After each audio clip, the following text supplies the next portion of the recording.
একটি milestone school হাজারো শিক্ষার্থীর প্রাণ কেড়ে নিল। রাজুর বাবা প্রতিদিনের মতো আজকেও মাছ ধরার জন্য চলে গেল। সে রাজুকে পড়াশোনা করানোর জন্য অনেক কষ্টই করে। রাজুকে বড় স্কুলে পড়াবে, বড় কলেজে পড়বে। রাজু মানুষের মতো মানুষ হবে, তার মতো আর জেলে হতে হবে না, তার মতো আর কষ্ট করতে হবে না, মাছ বিক্রি করতে হবে না। এজন্য রাজুর বাবা নিজের দিকে চিন্তা না করে শুধুমাত্র সন্তানের জন্য অনেক কষ্ট করে যায়। প্রতিদিন ঝড় বৃষ্টি রোদ সব কিছু দিয়ে সে পরিশ্রম করতে অভ্যস্ত হয়ে গেছে। মাছ বিক্রি করে আর মনে মনে বলে, আমার ছেলেটা একদিন অনেক বড় মানুষ হবে, আমার নাম উজ্জ্বল করবে, বড় স্কুলে পড়বে, তখন সবাই বলবে এই তো দেখা যায় রাজুর বাবা। আমার স্বপ্ন আছে আমার ছেলেকে নিয়ে, একদিন আমার ছেলেকে পাইলট বানাবো, ওই আকাশে উড়ে যাবে আর সবাই মাটির দিকে তাকিয়ে দেখবে, বলবে ওই তো রাজু যাচ্ছে, ওই তো রাজু যাচ্ছে। আজকে সকাল থেকে রাজুর বাবার মনটা অনেক খারাপ। সে চিন্তা করতেছে, না জানি আজকে রাজু স্কুলে গেল কিনা। স্কুলে তো রাজুর যাওয়ার কথা ছিল না, রাজুর অনেক জ্বর ছিল। কি ব্যাপার রাজু, তোমার ঘুমের রেশ এখনো কাটেনি? তুমি এখনো দাঁত ব্রাশ করোনি?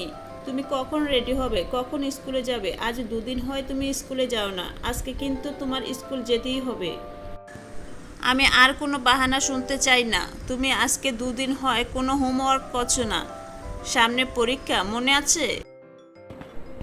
মা, আজকে আমি স্কুলে যাব না। মা, আমি স্কুলে যাব না। আজকে আমার শরীরটা অনেক জ্বর, ভালো লাগছে না স্কুলে যাইতে।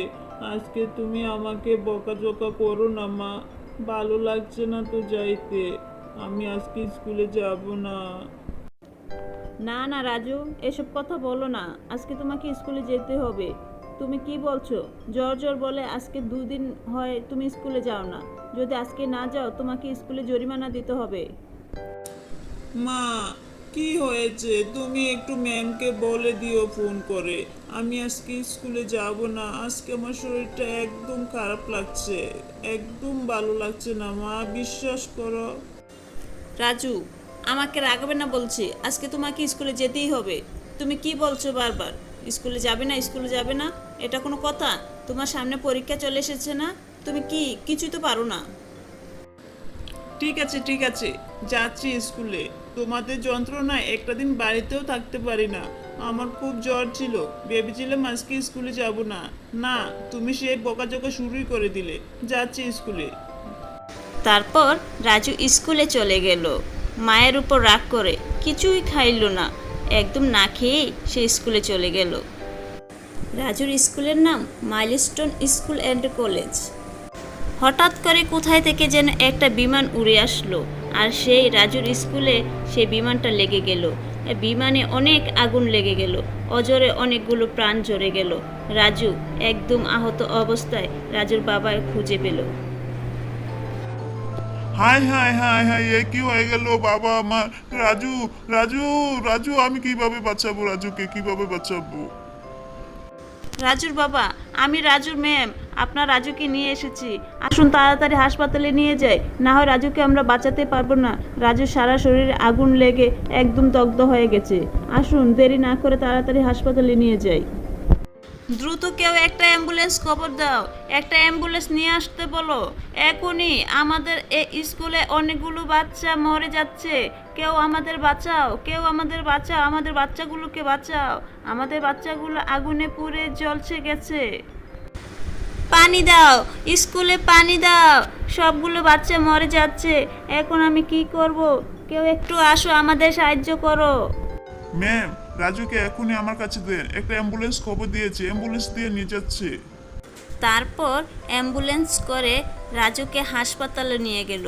কিন্তু হাসপাতালে রাজুর মতো এমন অনেক বাচ্চা আছে যারা পুরো শরীর নিয়ে শুয়ে আছে। ডাক্তার সাহেব, ডাক্তার সাহেব, একটু দাঁড়ান। ডাক্তার সাহেব, আপনার সাথে কথা আছে। ডাক্তার সাহেব, দ্রুত চলুন, আমার রাজুকে বাঁচাতে হবে। রাজুর স্কুলে আগুন লেগে গেছে। রাজুর স্কুলে একটা বিমান পড়ে রাজুকে সারা শরীর দগ্ধ করে ফেলেছে। একদম চামড়া উঠে গেছে।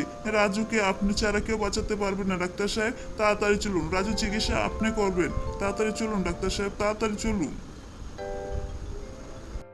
তারপর ডাক্তার সাহেব রাজুর সারা শরীর দেখলো। দেখে ডাক্তার সাহেব নিজেও হতভম্ব হয়ে গেল। এটা কি হয়ে গেল?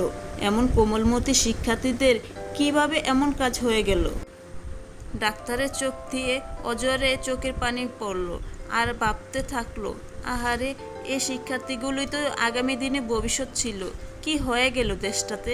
কি হয়ে গেল? কিভাবে বাঁচাবো আমি এই কোমলমতি শিক্ষার্থীদের? রাজুর শরীরে এখন ও নেগেটিভ রক্ত লাগবে। রাজু বাবা মায়ের সাথে কথা বলতে হবে। যেভাবে হোক এখন ও নেগেটিভ রক্ত তাড়াতাড়ি ম্যানেজ করতেই হবে, না হয় রাজুকে বাঁচানো যাবে না। আর এমনিও তো রাজুর সারা শরীর দগ্ধ হয়ে গেছে। আমি জানি না রাজুকে বাঁচাতে পারবো কি না। সবাই এখন রাজুর জন্য দোয়া করতে থাকেন। রাজুর ফুফু খবর পেয়ে রাজুদের বাড়িতে এসেছে। ভাবি, এটা কি হয়ে গেল আমাদের সাথে? আমার এই নিষ্পাপ ভাইয়ের ছেলেটাকে কেন এমন হয়ে গেল? ভাইয়ের ছেলেটার স্কুলে এমন একটা বিমান দুর্ঘটনা ঘটলো। ফুলি, ফুলি, তুই এসব কি বলছিস? রাজুর স্কুলে দুর্ঘটনা ঘটেছে? আমি জানি না। কখন, কিভাবে ঘটলো? এটা কি সত্যি? কেন ভাবি, তুমি জানো না রাজুর বিমানে একটা বিমান পড়েছে, আর বিমান থেকে অনেক আগুন ধরেছে, আর অনেকগুলো বাচ্চা মারা গেছে, আর কিছু বাচ্চা হাসপাতালে ভর্তি আছে। হায় হায়, আমার ছেলের কি হয়ে গেছে? আমার ছেলে কোথায়? রাজুর কোনো খবর পেয়েছিস? রাজু বেঁচে আছে তো? কোথায় আছে রাজু? চল, আমাকে নিয়ে চল, আমি এখনই রাজুর কাছে যাব। তাড়াতাড়ি চল। হায় হায়, আমার ছেলে কি হয়ে গেল? আপনারা তাড়াতাড়ি ও নেগেটিভ রক্ত রেডি করুন। রাজুর এখন ও নেগেটিভ রক্ত লাগবে। যেভাবে হোক রাজুকে বাঁচানোর জন্য ও নেগেটিভ রক্ত লাগবে। হাসপাতালে শুধু রক্তের জন্য হইচই পড়ে গেল। সারা হাসপাতালে এখন শুধু রক্ত লাগবে, রক্ত লাগবে। আর বেশিরভাগই ও নেগেটিভ রক্তের প্রয়োজন। ও নেগেটিভ রক্ত সহজে পাওয়া যাচ্ছে না। চারিদিকে শুধু ও নেগেটিভ রক্তের কথা বলা হচ্ছে। ডাক্তার সাহেব, এসব কি হয়ে গেল? আমার ছেলে রাজুকে আপনারা বাঁচান। যত টাকা লাগে আমরা দেব। আমার ছেলে ছাড়া আর কেউ নাই। আমার একটা মাত্র ছেলে। ডাক্তার সাহেব, আমার ছেলে বাঁচবে তো? দেখুন, আপনারা এটা নিয়ে চিন্তা করবেন না। আপনার ছেলে মানে আমার ছেলে। আমি যখন ডাক্তারি পেশায় যুক্ত হয়েছি তখন থেকে এই জিনিসটাই চিন্তা করেছি। রোগী আমার সবচেয়ে বড় আপন। ডাক্তার সাহেব, আপনি বুঝতে পারছেন না, আমি রাজুর মা। আমার যে ভিতরটা কেমন লাগছে। ডাক্তার সাহেব, আমার রাজুকে বাঁচান, না হয়ে আমি বাঁচতে পারবো না।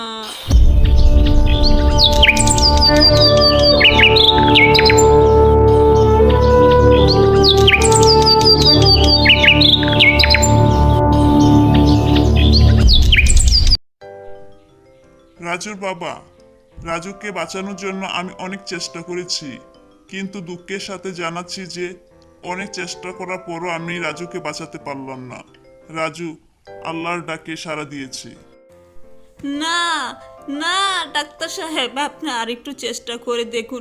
আমার রাজু মরতে পারে না, আমার রাজু মরতে পারে না। আমি কেন সকালে ওর স্কুলে পাঠালাম গো? কেন পাঠালাম? দেখুন রাজুর মা, আমি জানি আপনার অনেক কষ্ট হচ্ছে, কিন্তু এটা তো সত্যি। আমি অনেক চেষ্টা করেছি। রাজু সারা শরীর পুড়ে গেছে। রাজুর ভিতরে কিছুই নাই, সব গলে গেছে। হায় হায় হায়, আমাদের এ কি হয়ে গেল? আমার একটা মাত্র ছেলে, তাও আগুনে পুড়ে মারা গেল। আমি কেন স্কুলে পাঠালাম? হ্যাঁ। দেখুন রাজুর মা, শুধু আপনি না, আপনার মতো এমন হাজারো মা হাসপাতালে কান্না করছে। সান্ত্বনা দেওয়ার বাসা নেই। জানেন, আমার অনেক কষ্ট হচ্ছে, বুকটা ফেটে যাচ্ছে, কিন্তু কিছু করতে পারছি না। আমার ছেলেটা সকালে স্কুলে না যাওয়ার অনেক বাহানা করেছিল। আমি এখন কি নিয়ে বাঁচবো? আমার ছেলেটাকে আমি নিজের হাতে মেরে ফেললাম। দেখুন রাজুর মা, এসব বলে কান্না করবেন না। আল্লাহ হায়াত দিলে এভাবে বেঁচে যেত, কিন্তু হায়াত না থাকলে কোনোভাবে বাঁচানো যাবে না, এটা বিশ্বাস করুন। আমার ছেলেটাকে যদি আমি সকালে স্কুলে না পাঠাতাম তাহলে তো আজকে এমন দুর্ঘটনা ঘটতো না। আমি কি করলাম, আমি কি করলাম? অবশেষে রাজুর লাশ নিয়ে আসলো আর তাকে জানাজা দেওয়ার জন্য গ্রামবাসী চলে আসলো। তো হ্যালো বন্ধুরা, কেমন আছো সবাই? আশা করি সবাই ভালো আছো। আমাদের এই ভিডিওটি কেমন লাগলো? যদি ভালো লাগে তাহলে লাইক, কমেন্ট, সাবস্ক্রাইব করে দাও। আরো নতুন নতুন ভিডিও পেতে আমাদের সাথেই থাকো। ধন্যবাদ সবাইকে।